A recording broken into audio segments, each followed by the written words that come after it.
Video में अच्छा लगा, खराब लगा, आपको आशीष मिली नहीं मिली, और प्रभु के संदेश को आप स्वयं सुना करें, बाद में भी वीडियो में और दूसरों तक भी पहुंचाया करें। समय ना गंवाते हुए हम सीधा संदेश में चलेंगे। मेरे साथ खोलिए पवित्र बाइबल, नीति वचन 7 अध्याय, नीति वचन 7 अध्याय। परमेश्वर की इच्छा क्या है? कौन है जो परमेश्वर से अपनी इच्छा पूरी करा सकता है? तो वही परमेश्वर से अपनी इच्छा पूरी करा सकता है जो परमेश्वर की इच्छा को पूरा करे। हालेलुया। अपनी इच्छा परमेश्वर से वही पूरी करा सकता है जो परमेश्वर की इच्छा को पूरा करे। तो क्या है परमेश्वर की इच्छा? देखते हैं हम नीति वचन अध्याय 7 आयत 1। हे मेरे पुत्र, मेरी बातों को माना कर और मेरी आज्ञाओं को अपने मन में रख छोड़। बोले यीशु मसीह की। तो परमेश्वर से वो आशीष पा सकता है जो परमेश्वर की इच्छा को पूरा करे।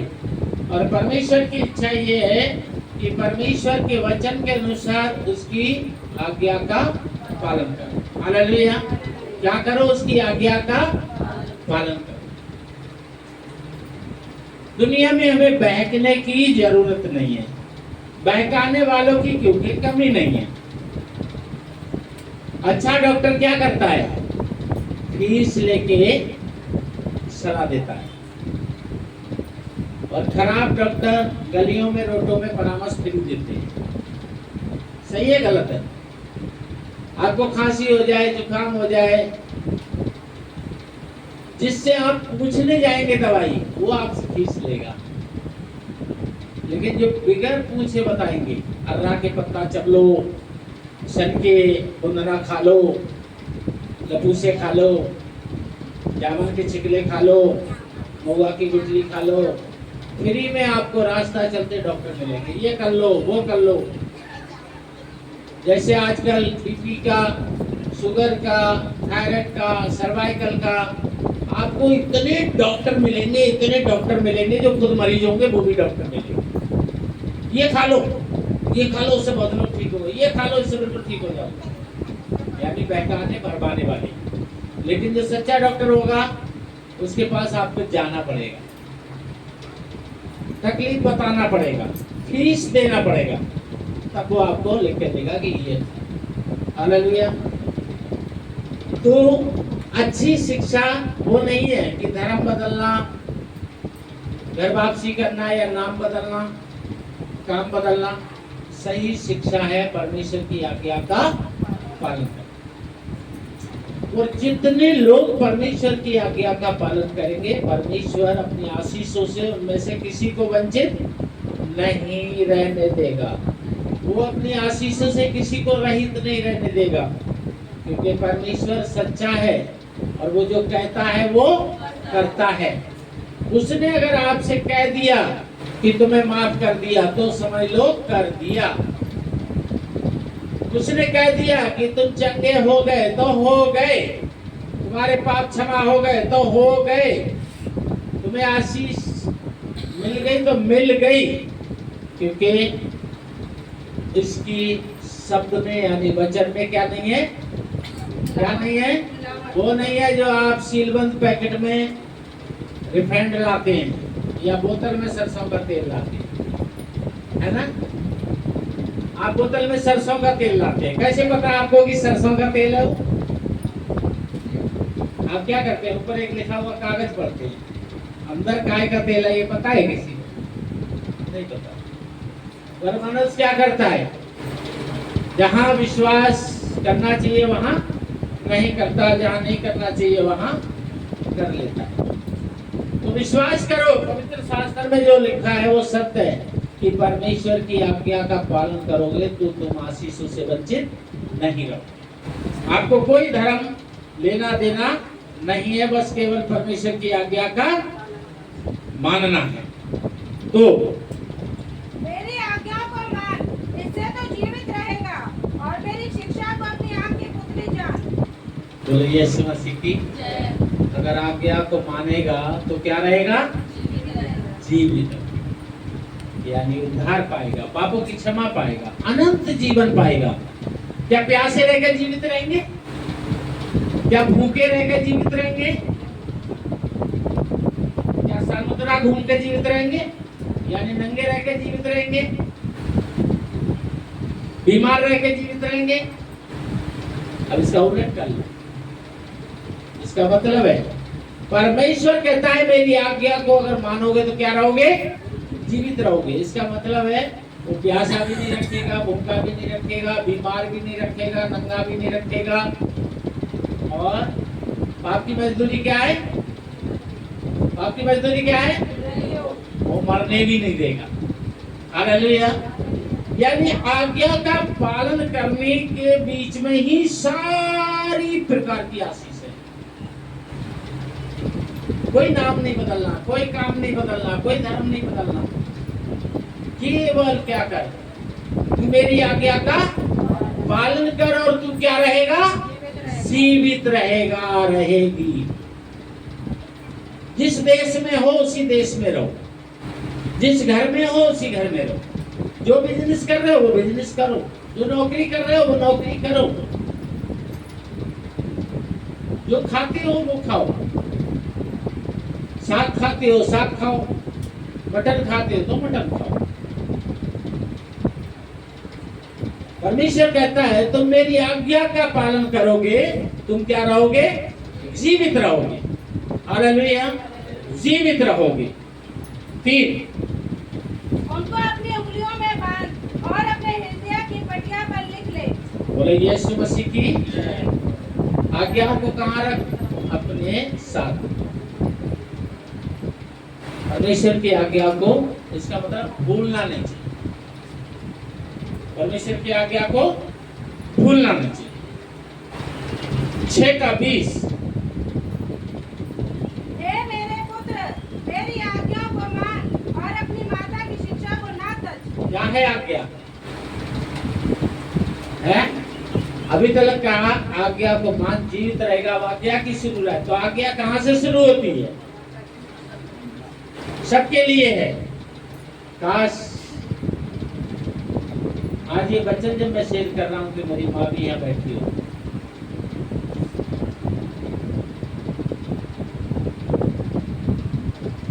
और मैं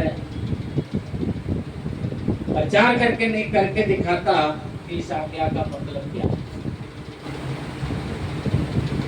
माँ का मतलब क्या होता है। माँ, कितना प्यारा भजन है जो कोई गाना ही नहीं चाहता, क्योंकि उस गाने के लिए आनंदित होना है, उदास होके आते हैं। एक माँ की तरह, एक माँ की तरह बोलना मुश्किल तो है, क्योंकि जब हम आज्ञाओं में नहीं चलेंगे तो फिर बोल नहीं पाएंगे। एक माँ की तरह, जब मन में ये है कि हमारी माँ हमें शांति देती नहीं है तो नहीं बोलता। दूसरा भी एक भजन है, जैसे माता, नहीं बोल पाए क्योंकि मन में है संभालती है। सुनिए दोबारा से इस वचन को। 20 हे मेरे पुत्र, मेरी आज्ञा को मान और अपनी माता की शिक्षा को ना तज। जिसने 9 महीना गर्भ में रखा, थोड़ा सा 9 सेकंड तो तुम अपने विचार तो करो उस माँ के बारे में। आज मैं एक गेम खिलाना चाहता हूँ इस संदेश के बीच में। क्या सब लोग मेरी तरफ को मुंह कर सकते हो? सारे लोग मेरी तरफ। हाँ, ऐसे मैं सबको दिख रहा हूँ।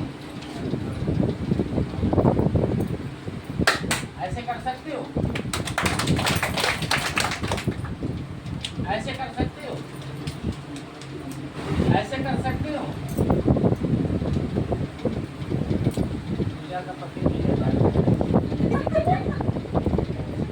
ऐसे कर सकते हो?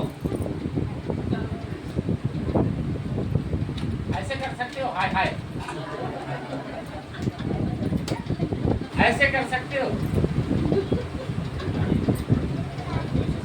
और ऐसे करके नाक को ईमानदारी से दबा के और होठों को ईमानदारी से बंद करके 1 मिनट रहिए। अपनी ईमानदारी से होठों को बंद कीजिए और नाक को बंद कीजिए 1 मिनट को। सब लोग देखते हैं कितने लोग आज्ञा का पालन करना चाहिए। अपनी नाक को ऐसे दबाइए और अपने होठों को बंद रखिए 1 मिनट केवल। कैमरा घुमाते रहना जिससे पता चले कौन ने आज्ञा का पालन करा, किसने नहीं।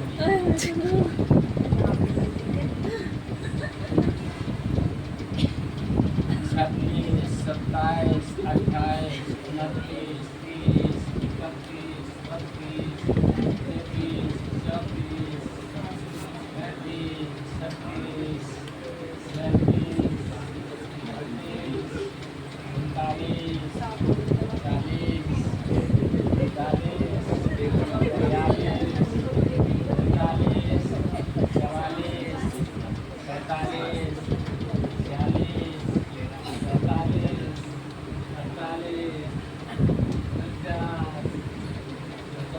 पर्राबाजी नहीं चलती,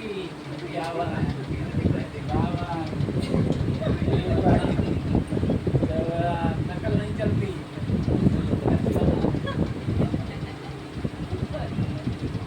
किशन के बाल में खींचते रहो।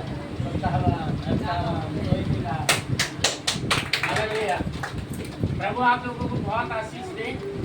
बात ये नहीं है कि आप 1 मिनट नहीं रोक पाए, बात ये है कि आपने मैं ये बताना चाह रहा था 2 चीजें। कल्पना कीजिए 1 मिनट हम सांस नहीं रोक सकते। कितना मिनट? 1 मिनट। और हम सब में से जब जन्म हुआ होगा कोई 3 किलो का रहा होगा, कोई 4 किलो का, कोई 2.5 किलो का, कोई 5 किलो का भी होगा, है ना। हम 1 मिनट अपनी सांस नहीं रोक सकते और हमें 3 किलो, 3.5 किलो, 4 किलो का हमारी माँ ने 9 महीना हमको रखा। कितना महीना? और किसी ने तो 9 से ज्यादा भी रखा होगा। मैं 9 महीना 11-12 दिन में हुआ था। आ नहीं रहा था क्योंकि मरने का इरादा नहीं था। ठीक है, हम 1 मिनट अपनी सांस नहीं रोक सकते और हमारी माँ ने, और वो 9 महीना अगर चलो हल्के से ले रहे हो तो उस समय के लिए कल्पना करो जिस समय हमारा जन्म हुआ हो। 1 मिनट नहीं लगा होगा जन्म में। मैंने अपनी माँ से सीखा है, सुना है कि जब बच्चे का जन्म होता है तो एक पैर जिंदगी की तरफ और एक पैर जन्म देने वाली का मृत्यु की तरफ होता है। मैंने अपनी माँ से सुना है, सीखा। काश अगर वो यहाँ होती है उसे खड़ा करके मैं बुलवाता जाता और उसका मन मगन होता कि 2 साल, 3 साल, 4 साल का रहा तब की बातें आज बता रहा हूँ।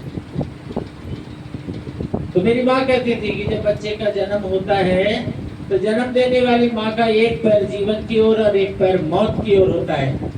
और जैसी दाई, क्योंकि आज तो हॉस्पिटलों को भागते हैं, और जैसी दाई बताती है उसका सारा पीड़ा आनंद में बदल। आनंद, ये माँ होगी। जैसे माता संभालती है वैसे यीशु संभाले। एक माँ की तरह यीशु जन्म देने वाली माँ के। फिर से पढ़िए 20। हे मेरे पुत्र, मेरी आज्ञा को मान और अपनी माता की शिक्षा को ना तज। हालेलुया। अपनी माता की शिक्षा को। माँ ने तुम्हें कुछ कहा है, माँ ने कुछ कहा है, जरूर तुम्हारे हित की लगा। कुछ करा होगा तो भी तुम्हारे हित की लगा। 21। इनको अपने हृदय में सदा गांठ बांधे रख और अपने गले का हार बना ले। कहाँ रख? कहाँ रख? और कब तक रख? क्या परमेश्वर की आज्ञा है? हृदय में रख और हमेशा के लिए रख। हृदय में रख और हमेशा। धन्य है वो जो जन्म देने वाली को खुश करते हैं, हंसाते हैं। की माएँ हैं वो याद करें, उन्होंने लास्ट बारी अपनी माँ को कब हंसाया था, कितने घंटे पहले या कितने दिन पहले या कितने महीना पहले या कितने साल पहले, और अपनी जिंदगी में रुलाया कितनी बार है। हालेलुया। धन्य है वो जो अपनी माँ की शिक्षा को और परमेश्वर की आज्ञा को लेके चलते हैं। 22 वह तेरे चलने में तेरी अगुवाई और सोते समय तेरी रक्षा और जागते समय तुझसे बातें करेगी। यानी सुबह शाम दिन और रात तेरी चिंता करेगी, क्योंकि चिंता करता है जैसे माता वैसे यीशु समान। और यीशु ने कहा है मैं तुम्हारी चिंता करता हूँ, और एक माँ चिंता करती है। मैंने ये भी अपनी माँ से ही सुना, जो आज तक याद है, कि जन्म लेने वाला सूखे में सोता है और जन्म लेने वाली उसकी ऊँट में सोती है। जब बच्चा बाथरूम कर देता है तो उसमें माँ लेट जाती है, और जहाँ खुद लेटी होती है वहाँ बच्चे को लेटा है। और अगर उधर भी हो जाता है तो पास्टर जी, तो फिर अपने सीने पे लेटा है।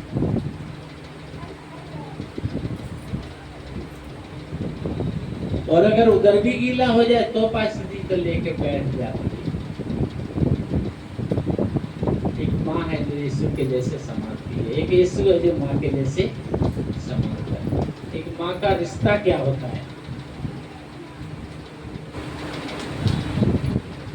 माँ का रिश्ता माँ के जाने के बाद ही पता चलता है।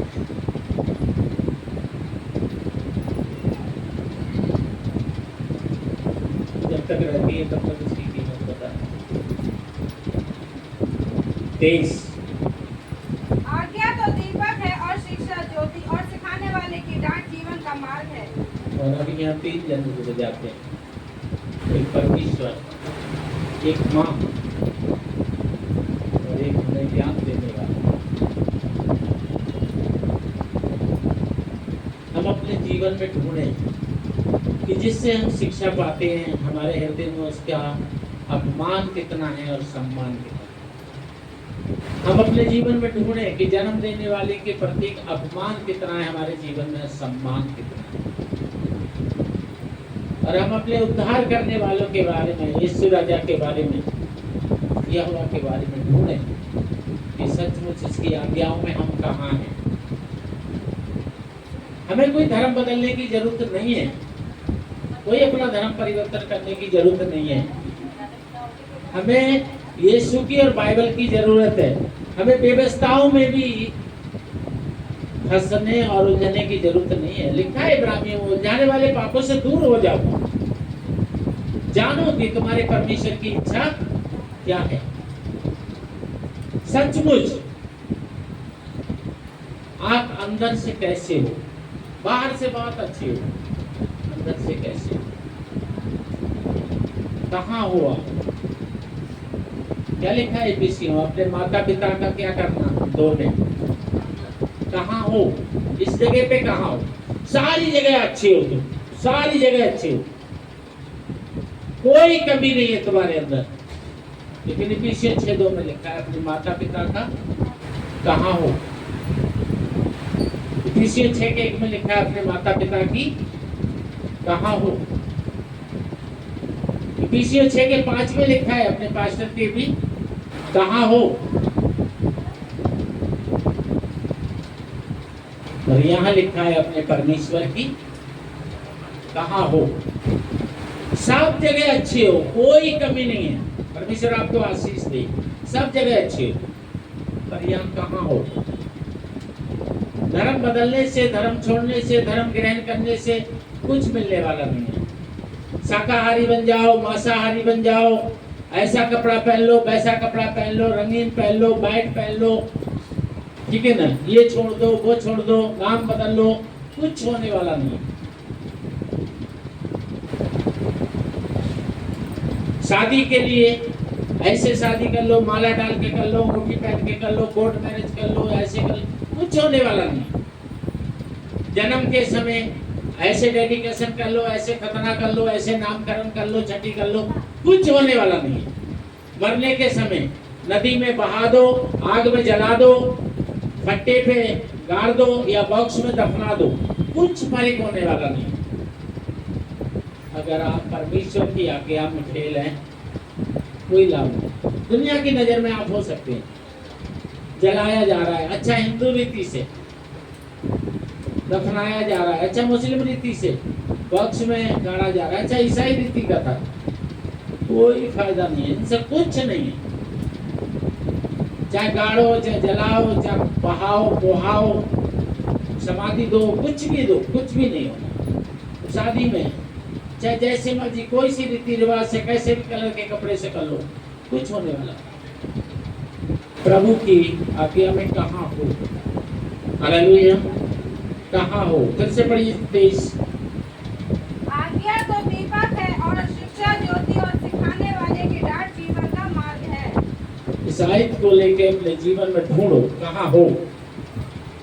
हालेलुया, कहाँ हो? 5 का 1। हे मेरे पुत्र, मेरी बुद्धि की बातों पर ध्यान दे, मेरी समझ की ओर कान लगा। क्या कर? तेरे कान कहाँ होना चाहिए? सचमुच हमारा प्रभु की ओर कितने कान है हमारे? हम सचमुच संगति में भी हैं तो प्रभु में सच में है, अभी हमारा ध्यान कहाँ है? प्रभु के वचन में है क्या? अगर पास्टर कल फोन करके पूछे आज का वचन बता देंगे, और अगर पास्टर 20 साल पहले की कोई हादसा पूछे, किसी ने आपको गाली दे दी हो, मार दिया हो, तिरस्कार कर दिया हो, तो पूछे तो बता पाएंगे? कौन से में आगे बढ़ जाए? कहाँ हो? 4 का 1।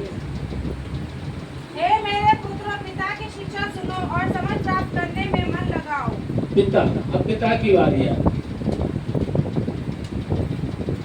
आज आप कुछ भी हो, कुछ भी, चाहे आप प्रधानमंत्री हो, राष्ट्रपति हो, आईपीएस हो, जो भी हो, कितने भी, आज तुम्हारे पास बुद्धि भी है, दौलत भी है, ताकत भी है, बहुत कुछ है तुम्हारे पास, सब कुछ है,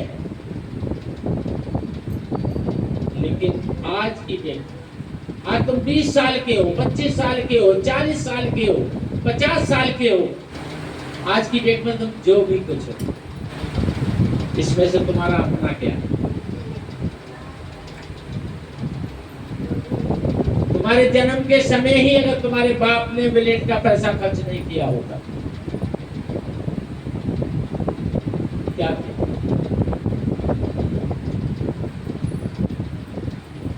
अगर माँ का दूध पिया है तो माँ का दूध भी कब आता है? जो माँ बनी है वो जानती है ना, माँ का दूध कब आता है? जब माँ के पेट में कुछ मुंह से जाता है तभी ना। तो माँ ने जन्म दिया, माँ के मुंह में कब कुछ जाएगा? जब बाप कुछ लाएगा। उसने अपनी इच्छाएं, अपनी शौक, पता नहीं क्या क्या कुर्बानी दी होगी, तब आज तुम 50 साल के, 45 के, 30 के, 25 के, और या फिर प्रधानमंत्री हो, राष्ट्रपति हो, आईपीएस हो, कुछ भी हो, कहाँ हो? परमेश्वर कहता है जब तू माता का नहीं, जब तू पिता का नहीं, तो मेरा क्या होगा? मुझे तो तूने देखा नहीं।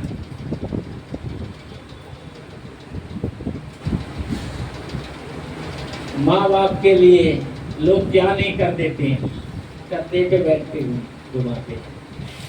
क्यों? ये कोई घुमा सकते हैं कंधे पे बैठ के जिनको याद हो कि बचपन में हम बैठे हैं कंधे पे, है ना? ये किसी धर्म से नहीं है।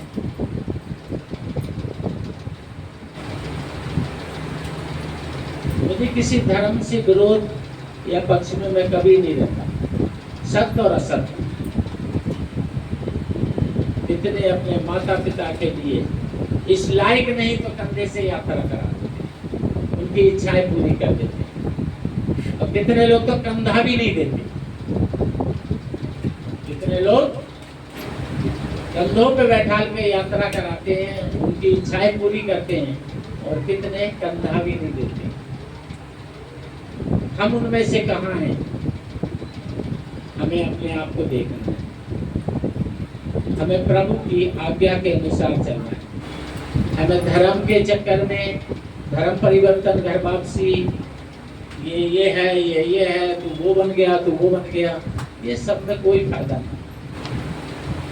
ये सब लड़ाई झगड़े के लिए है। ईर्ष्या, हिंसा, जलन, झगड़े, गाली, मारधार, ये सब इनके लिए है।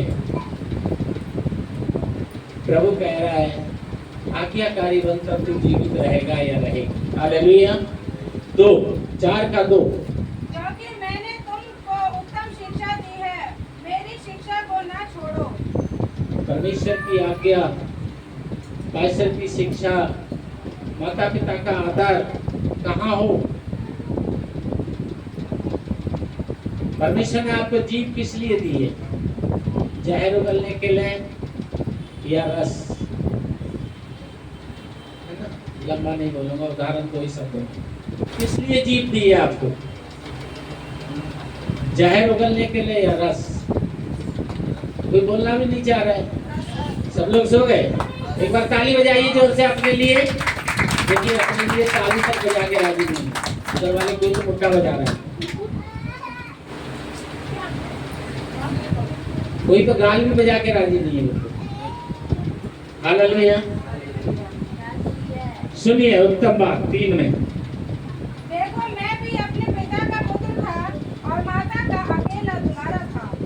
मैं भी, कहता है मैं भी, लेकिन वो अपनी माता को और अपने पिता को आदर करने वाला और आज्ञाकारी था। तो हमें भी यही करने की जरूरत है। हालेलुया। परमेश्वर के वचन के अनुसार ढूंढो। क्या तुम विश्वासी बन चुके हो? ढूंढो वचन के अनुसार किसी पे उंगली उठाने की योग्यता में आ गए हो या फिर